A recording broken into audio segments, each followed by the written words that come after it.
రాష్ట్రంలో ఏం రాజకీయాలు జరుగుతున్నాయి అనేది. పక్కనే చూస్తే కాంగ్రెస్ గూటికి ముగ్గురు మాజీ మంత్రులు. తెలంగాణలో మరోసారి ఆపరేషన్ ఆకర్షం మొదలుపెట్టింది కాంగ్రెస్. ఈసారి రానున్న జిహెచ్ఎంసీ ఎన్నికలకు టార్గెట్ చేస్తూ వ్యూహాలు రచిస్తోంది. ఇటీవల జరిగినటువంటి అసెంబ్లీ ఎన్నికల్లో హైదరాబాద్ వాసులు కాంగ్రెస్ పార్టీకి షాక్ ఇచ్చిన సంగతి తెలిసిందే. హైదరాబాద్లో బలంగా ఉన్న బీఆర్ఎస్ పార్టీని బలహీనం చేసేందుకు కాంగ్రెస్ పెద్ద స్కెచ్లు వేస్తున్నారు. ఏం లేదు, ఇన్ సింపుల్ ఒకటే, అసెంబ్లీ స్పీకర్కి విస్తృత అధికారాలు ఉంటాయి. ఒకటి ఎందుకు చెప్తున్నా వినండి. ఈ విస్తృత అధికారాల నేపథ్యంలో ఆయన ఏమైనా నిర్ణయం తీసుకోవచ్చనేది ఏకంగా హైకోర్టు తేల్చేసింది. ముగ్గురు ఎమ్మెల్యేలు పార్లమెంట్ కంటే ముందు దానం, కడియం శ్రీహరి, తెల్లం వెంకట్రావు పార్టీలో చేరిపోతే ఈ విషయం పైన పిటిషన్ దాఖలైతే ఆ పిటిషన్కి సంబంధించి ఫస్ట్ సింగిల్ బెంచ్ ఏం చేసింది, వెంటనే 4 వారాలు నిర్ణయం తీసుకోవాలని చెప్పి స్పీకర్కి ఆదేశిస్తే ఈ సింగిల్ బెంచ్ తీర్పుని డివిజన్ బెంచ్ కొట్టేసింది. రైట్. సో ఇప్పుడు ఏమైంది, ఈ మార్గం మొత్తం కూడా సుగమమైంది. ఏమైంది, పార్టీల చేరికలను ఇంకా ప్రోత్సహించడం కోసం కాంగ్రెస్ పార్టీకి ఇంకొక మార్గం సుగమం అయిపోయింది, ఈజీ అయిపోయింది. ఎందుకంటే స్పీకర్ నిర్ణయం తీసుకుంటాడు, ఆయన మావాడే కాబట్టి ఎట్లా నిర్ణయం తీసుకున్నాడు లేకుంటలేదు. గతంలో బీఆర్ఎస్ వాళ్ళు తీసుకున్నారా?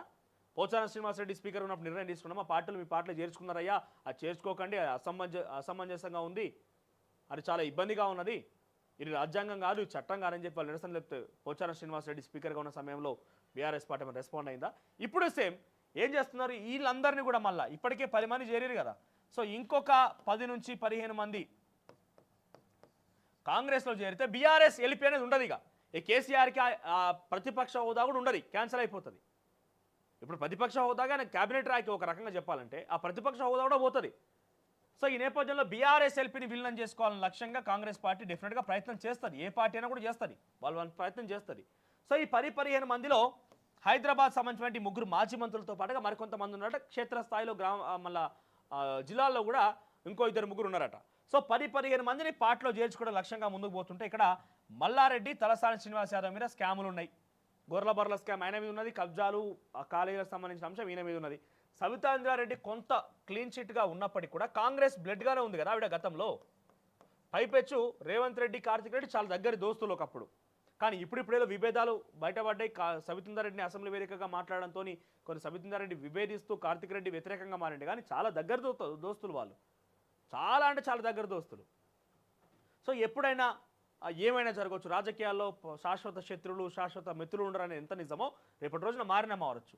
సో మొదట్లో మల్లారెడ్డి ప్రయత్నం చేసిండు కాంగ్రెస్ పార్టీలో చేరేందుకు. డీకే శివకుమార్ని కలిసిండు, వేం నరేందర్ రెడ్డిని కలిసిండు, అందరినీ కలిసిండు. కానీ ఇప్పుడు ఏమైంది, కొంత ప్రతికూల వాతావరణం ఉన్నది కాంగ్రెస్ పార్టీకి తెలంగాణ రాష్ట్రంలో. రైతుల నుంచి విభేదాలు ఉన్నాయి, రైతుల నుంచి వ్యతిరేకత ఉన్నది, నిరుద్యోగుల నుంచి కొంత వ్యతిరేకత ఉన్నది, కొన్ని వర్గాల నుంచి వ్యతిరేకత ఉంది. కాబట్టి వ్యతిరేకతని కాంగ్రెస్ పార్టీ మూటగట్టుకున్నది. ఈ సమయంలో వీళ్ళని చేర్చుకుంటే వీళ్ళు చేరకపోవచ్చు బహుశా.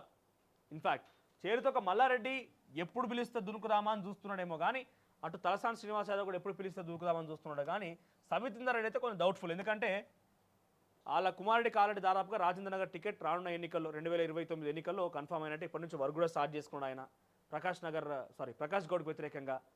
సో ఈ నేపథ్యంలో ఆయన మళ్ళీ కాంగ్రెస్కి వస్తే ప్రకాష్ గౌడ్ని కాదనే టికెట్ వస్తుందా రాదా అనేక అనుమానాలు ఉంటాయి. కాబట్టి సో డెఫినెట్గా ఇక్కడ సబితా రెడ్డి విషయంలో కొంత డౌట్ఫుల్గా ఉన్నప్పటికీ ఇద్దరు మాత్రం వాళ్ళు రెడీగా ఉన్నారట. ఎప్పుడెప్పుడు పిలుస్తారా, జంప్ అయిపోదామనే ఒక ఆలోచనలోనే తలసాని శ్రీనివాస్ యాదవ్, మల్లారెడ్డి. కానీ ఇక్కడ వీలు పెట్టే కండిషన్ ఏంటంటే వాళ్ళ స్కాములు బయట తీయొద్దు.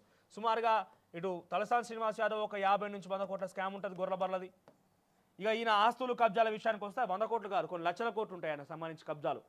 సో ఇవి కండిషన్, ఆ టర్మ్స్ అండ్ కండిషన్ ఏంటంటే మా స్కాములు బయట తీయొద్దు, మమ్మల్ని ఇబ్బంది పెట్టొద్దు, అదొకటే కండిషన్ అంటే వస్తాం, లేదంటే రాలేము అనే ఒక కండిషన్ పెట్టుకొని కూర్చున్నారట.